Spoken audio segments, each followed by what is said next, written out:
Tabbaci ne dai gwamnan jihar Taraba Abu Kefas ya bayar na shirin ficewa daga jam'iyyar PDP tare da komawa APC mai mulkin Najeriya a mako mai zuwa.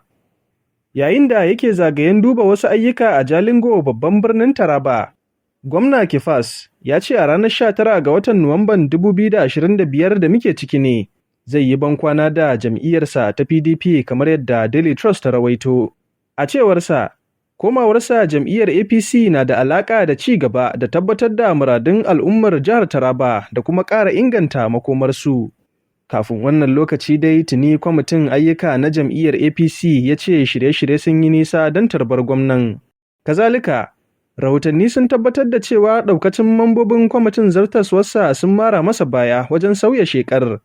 A cewarsa suna tare da shi a duk wata jam'iyya da zai koma 100%.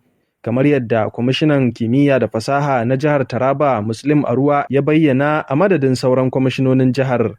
Ficewar gwamnan dai ta zo ne daidai lokacin da jam'iyyar PDP ke ci gaba da fuskantar dambarwa a tsakar gidanta na siyasa, duk da babban taronta na ƙasa da ke gudana a birnin Ibadan na jihar Oyo. DCL Hausa, Salisu Ado Suleiman. DCL Hausa.